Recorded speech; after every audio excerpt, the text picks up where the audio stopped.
بسم الله الرحمن الرحيم. رب اشرح لي صدري ويسر لي أمري واحلل عقدة من لساني يفقه قولي. بسم الله الرحمن الرحيم. د سورة فاتحه افتتاح مونږ کړی و.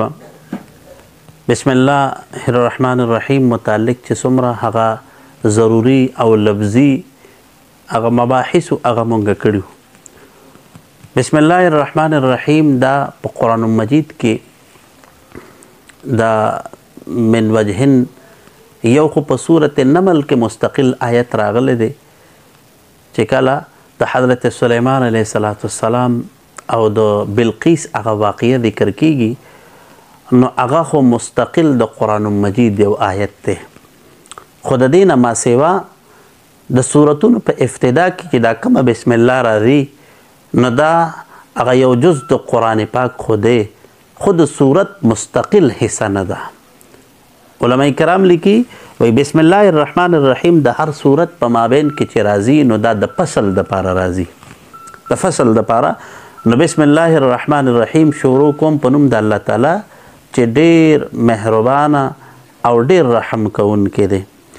د رحم مقصد دا دی چې د الله تعالی مهرباني، د الله تعالی فضل او د الله تعالی چې کوم انعامات دي دا په دې خپلو بندګانو باندې عام دي.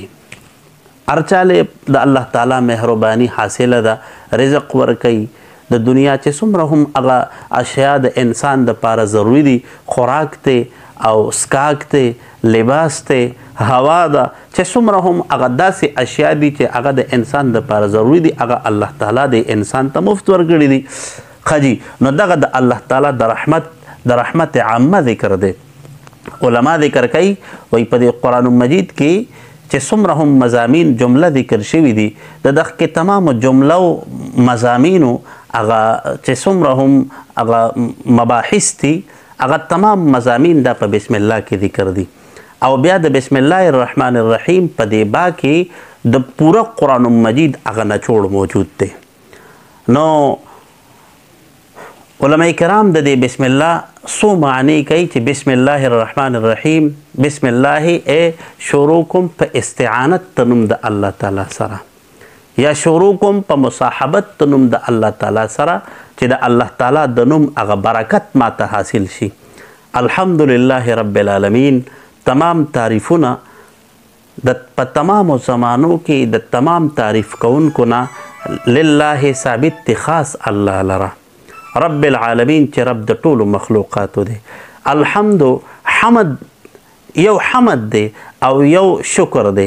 نو په حمد او په شکر کې علماء کرام مختلف چې کوم دنه هغه فرقونه کوي. حمد ویلی شي هغه ته هو الثناء باللسان على جمیل الاختیاری، هغه د الله تعالی حمد دی، د الله تعالی تعریفات دی او د الله تعالی چې کوم هغه خواص دي، کم صفات دي، د هغې ذکر دی. خو د هغه چې کم کمال او کم خصوصیت او کم صفات په دغه کې ذات کې هغه ذاتی طور سره موجود وي، د بل د طرف نه ورته اعطا نه کړی شوي. نو حمد دغې ته وایي. او شکر ویلی شي هغه ته چې انسان د نعمت په بدل کې ادا کوي، چې یو نعمت ورته میلو شي او د هغې نعمت په بدل کې د چا تعریف کوي نو هغې ته شکر ویلی شي. نو الحمدلله رب العالمین تمام تعریفونه په تمامو زمانو کې د تمامو تعریف کوونکو نه خاص الله لره دي. که مونږ ګورو په کائنات کې چې دا څومره څیزونه دي د دې تمامو تعریف چې کیږي، که هغه د حسن دی، که هغه د اخلاقو دی، که هغه د یو څیز د کامیابی دی، که هغه د یو څیز د بل څیز چې کوم تعریف کیږي حقیقت کې دا د الله تعریف دی. ځکه په یو څیز کې کمال او صفت اچونکی دا د الله ذات دی. صفت پکې الله ښکلا ورته الله ورکړې ده، حسن ورته الله ورکړی دی، هوښیارتوب ورته الله ورکړی دی. نو لهذا دا تمام چې په کائنات کې چې د هر یو څیز تعریف کوي نو دا د الله تعریف دی. الحمدلله دا لام د تخصیص دپاره دی چې تمام تعریفونه د تمامو زمانو کې د تمام تعریف کوونکو نه ثابت دی خاص الله لره. رب العالمین چې رب د ټولو مخلوقاتو دی.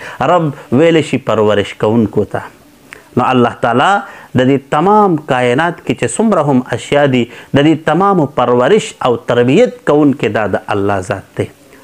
ځکه انسان د خپل ځان ته سوچ وکړي چې کله ابتدایي د مور په ګېډه کې نو د بدن او د طبیعت مطابق الله تعالی د دپاره د غذا تنظیم کړی دی چې د مور د نوم په ذریعه سره دته چې کمدن هغه غذا او خوراک میلاویږي.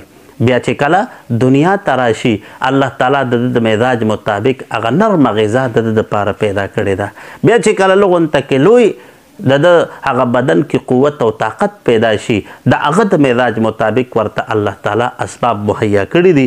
اوس دغه تمام کیفیات د الله تعالی په علم کې دي او دغه کې تمام کیفیات مناسبت سره الله تعالی د انسان د ضرورتو خیال ساتي. نو رب العالمین رب ورته په دغه کې بنیاد باندې ویل شي العالمین د تمام مخلوقات رب دی، د تمام مخلوقات رب. علما ذکر کوي وی په دې دنیا کې 18,000 عالمونه دي.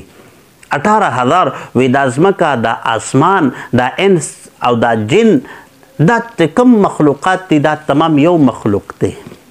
17,999 نور مخلوقات داسې دي چې هغه د الله په علم کې دي، په دې انسانانو کې هیڅ چاته پته نشته. نو رب العالمین اعداد عالم جمع ده او عالمین د تمام مخلوقاتو. بعضې علما ذکر کوي وی عالمین دا انسان ځان عالم دی، دا پیریان ځان عالم دی، حیوانات او نباتات او حشرات د ارس ځان چې کم مخلوق ته دا ځان عالمونه دي وای د عالم 18,000 انواع دي. نو رب العالمین د دغه تمام مخلوقاتو پرورش کوونکی دی، د هغه رب دی الرحمن الرحیم چې ډیر مهربانه دی په خپلو بندګانو باندې او الرحیم او خاص رحم کوونکی دی. یا دویمه معنا مونږه چې په بسم الله کې کړې وه الرحمن چې عام مهربانه دی په دنیا کې په مؤمن او په کافر باندې، الرحیم او خاص مهرباني کوونکی دی په آخرت کې په مؤمنانو باندې. او هغه خاصه مهرباني دا ده چې د انسانانو ته چې کم مؤمنان دي دی ته به الله خپل رضا ورکوي، دی ته به د الله تعالی قرب او د الله نزدېکت میلاویږي، دی ته به الله تعالی په جنت کې یو عالیشان مقام ورکوي. نو مالک یوم الدین اوس ورپسې د مالک یوم الدین مناسبت د الرحمن الرحیم سره په دې بنیاد باندې دی چې دی الرحمن الرحیم د الله تعالی د رحمت او د الله تعالی د بندگانو په مابین کې به فرق او فیصله چې کېږي دا به د قیامت پر ورځ باندې.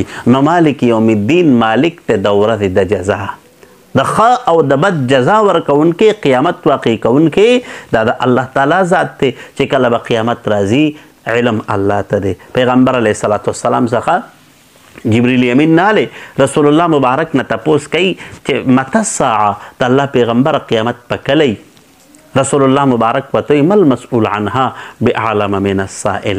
چې د چا نه سوال کول شي د سوال کوونکي نه زیات علم والا نه دی. ځکه جبریل امین مقربه فرشته ده، تمام انبیاء ته وحی راوړی ده.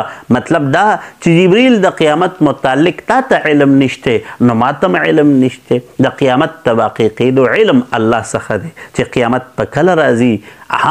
د قیامت هغه نښې پیغمبر علیه الصلاة والسلام ښودلي دي، یو علامات صغرا دي بل علامات کبرا دي. پیغمبر علیه الصلاة والسلام چې څومره هم هغه علامات کبرا ذکر کړي دي، علامات صغرا ټولې چې کمدن هغه پوره شوي دي، خو یو هغه علامات کبرا چې کم خروج د دجال دی، خروج د یاجوج او ماجوج دی، او بل خروج د دابة الارض دی او امام مهدی دی. اوس دغه تمام چې کوم نشانات دي بس یو څو پکې پاتې دي، نور ټولې د قیامت هغه چې کومې نښې پیغمبر علیه السلام ښودلي دي هغه پوره شوي دي. نو مالک یوم الدین مالک ته د ورځې د جزا، مالک ته د ورځې د قیامت. نو علما وی دی آیت کې الله تعالی قانون ذکر کو چې قیامت په الله واقع کوي، د قیامت د وقوع اختیار الله څخه دی. الله تعالی ته علم دی چې قیامت په کله راځي، کیفیت په کله. اگر چې نن خلق لګیا دي مختلف اندازې لګي، څوک کوئی پلانکی وخت کې به قیامتي، څوک کوئی پلانکی وخت کې به قیامتي. لکه خلقو مخکې د یو پروپیګنډا دغه کړې وه چې په 2012 کې به قیامت راځي. بیا چې کمدنه هغه په 2020 کې به قیامت راځي، بیا اوس چې کمدنه هغه 2023 کې به راځي، بیا یې دغه ذکر بیا یې دغه جوړ کړه چې په 2036 کې به راځي. حالانکه علم د قیامت الله څخه دی، چې کله د الله خوښه وشي قیامت به راشي نو